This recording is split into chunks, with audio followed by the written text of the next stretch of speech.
The evening fell gently over the small house by the rice field, wrapping the world in a tender golden hush. The sound of crickets hummed softly beyond the bamboo fence, and the air smelled of rain and earth, the scent of life reborn after hardship.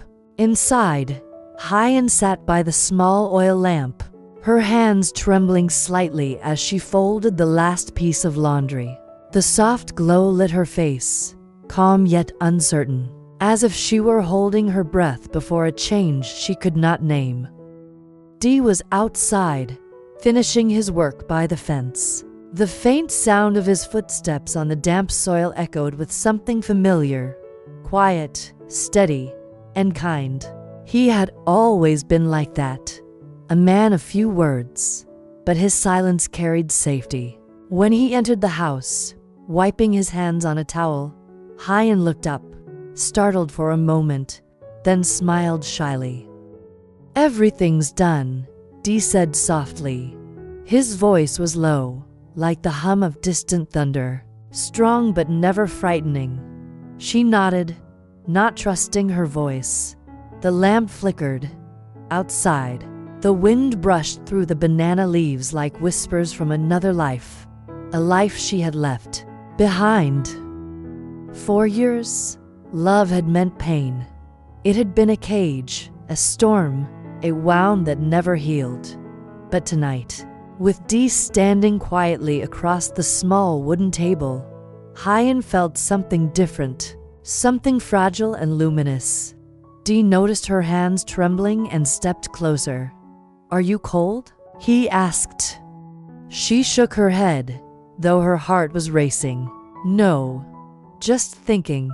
He smiled, a faint, almost invisible smile. "You've thought enough for one life, Huyen. Maybe now, you can rest." Those words, simple as they were, felt like a door opening inside her. For the first time, she did not feel the urge to run. The shadows that once haunted her seemed to fade in the warmth of his quiet presence. That night, when the rain began to fall softly on the roof, Huyen sat beside Dee by the oil lamp. They didn't speak much. They didn't need to. The silence between them was not emptiness anymore. It was peace. And as she looked at him, this man who had stood by her through storms, who had built her a home, who had never demanded anything but honesty, Huyen realized something she had never believed possible. Love, when it is real, does not demand. It heals. It does not break. It shelters. And for the first time in her life, Huyen was no longer afraid. The first light of dawn crept through the bamboo curtains, painting soft gold across the wooden floor. A rooster crowed in the distance, and the faint mist over the rice fields began to lift. Huyen stirred awake, her head resting gently against the pillow, and for a moment she did not remember where she was. Then she turned slightly and saw Dee, still asleep beside her, his face calm, his breath steady like the rhythm of the morning rain. For a long while, she simply watched him. The lines on his face told stories of work, of patience, of kindness earned through hardship. There was no trace of anger, no shadow of cruelty, only peace. A quiet smile touched her lips. In another life, she might have feared waking beside someone, but now, this moment felt almost sacred.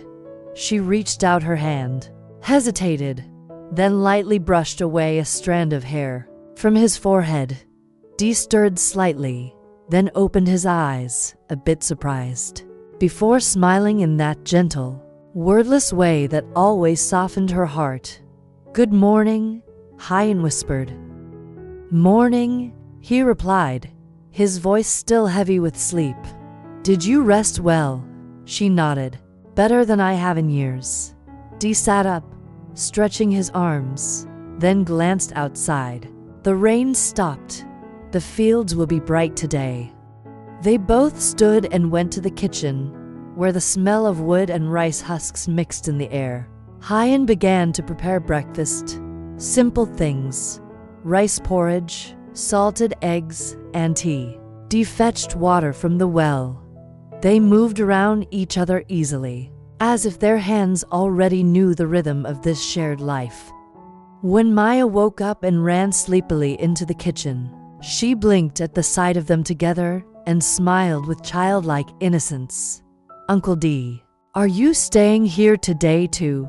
Dee laughed softly. "If your mother allows me." Maya giggled, looking at her mother for permission. Huyen blushed slightly but nodded. "Yes, Maya. Uncle Dee will stay. He belongs here now."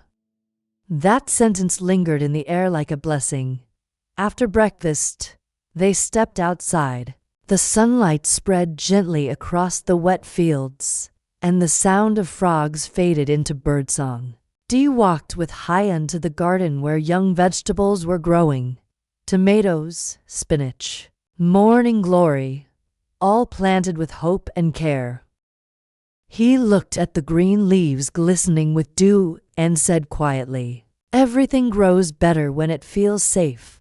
People are the same." Huyen turned to him, her eyes softening. She wanted to say something, but her throat tightened. The simple truth of his words sank deep into her heart.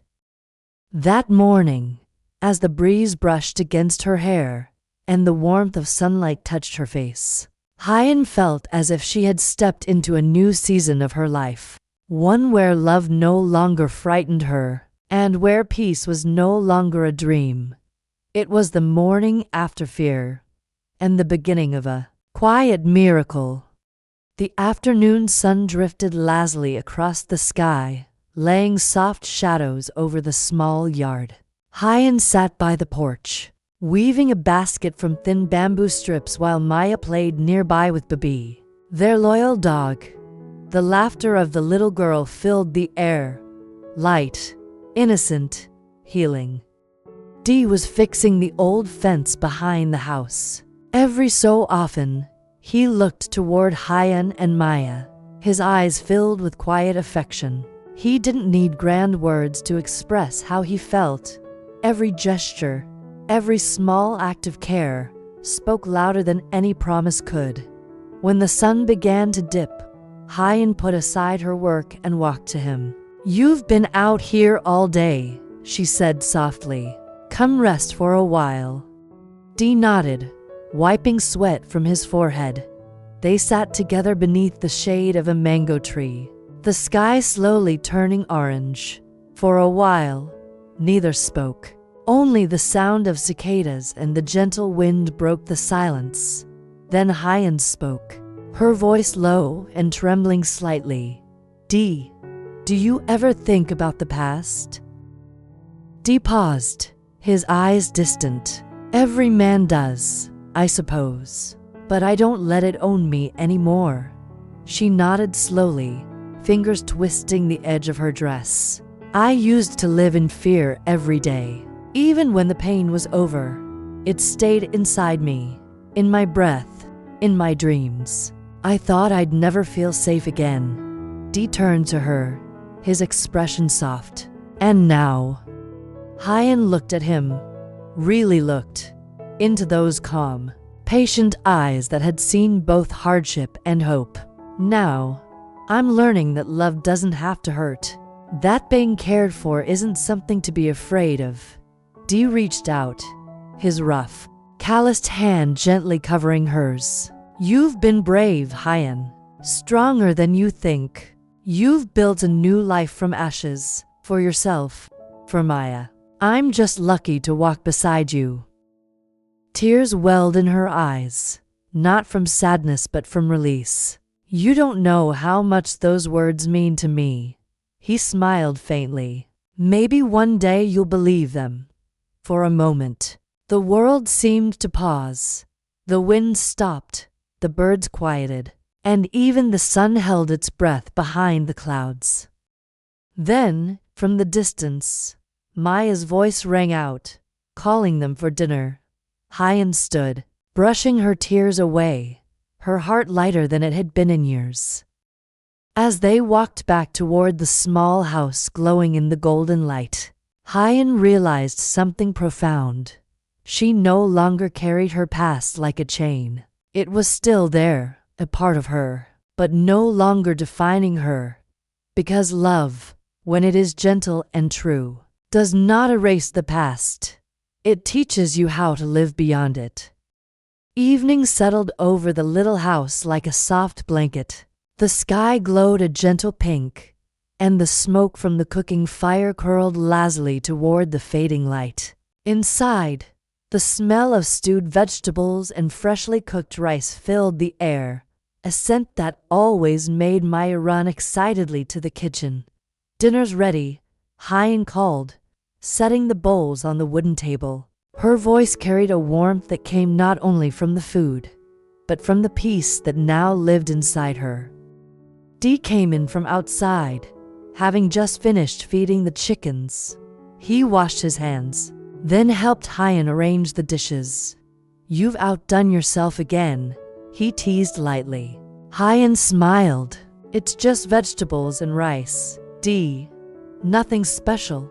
"It's special because you made it," he replied simply. Maya giggled, her little hands clasped together in delight. "Uncle Dee, you always say that." They all laughed. The sound filled the small house, echoing off the bamboo walls. A sound Huyen hadn't heard in years. Laughter that was real, not forced. Joy that came from belonging. As they ate, the oil lamp flickered gently between them. Dee told a story about his childhood, about chasing buffaloes and falling into muddy ponds. Maya laughed so hard she nearly spilled her bowl. Even Huyen, shy at first, couldn't hold back her laughter. After the meal, Maya sat on the floor drawing shapes in her notebook while Dee and Huyen tidied up the dishes. When the house grew quiet, Huyen lit another lamp and sat beside Dee on the small porch.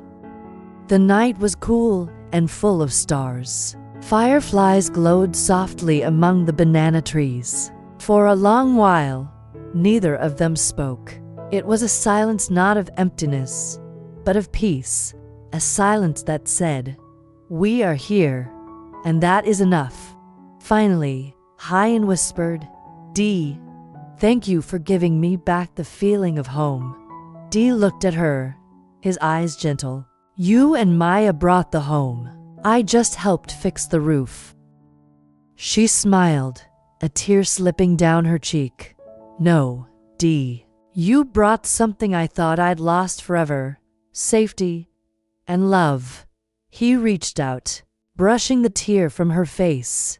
"Then promise me this," he said softly.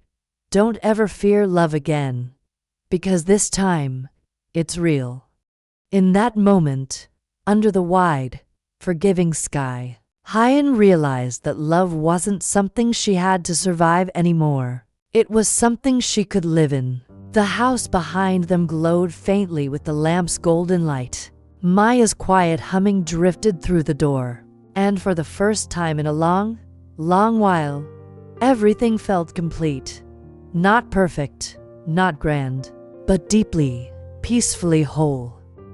The story of Huyen and Dee reminds us that love is not only found in grand gestures or perfect words, but in the quiet moments, the kind smile across a dinner table, the gentle hand that helps you carry your burdens, the silence that feels safe instead of lonely. Huyen once believed that love was something to fear, that it brought only pain, control, and loss. But through Dee's patience and tenderness, she learned that true love asks for nothing but honesty and gives everything in return. It doesn't come to possess, but to protect. It doesn't break you, but helps you gather the pieces of yourself and begin again. Dee, too, found something deeper.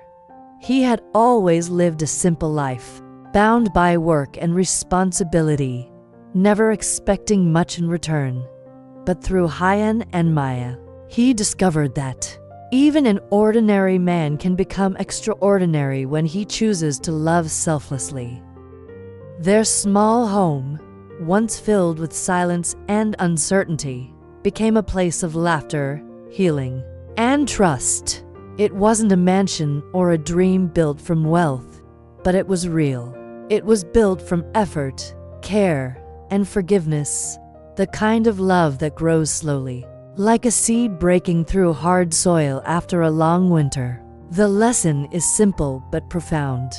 Love is not the absence of fear, but the courage to stay when the past tries to pull you away. When you finally meet someone who sees your scars and still chooses to hold your hand, you will understand what Huyen did.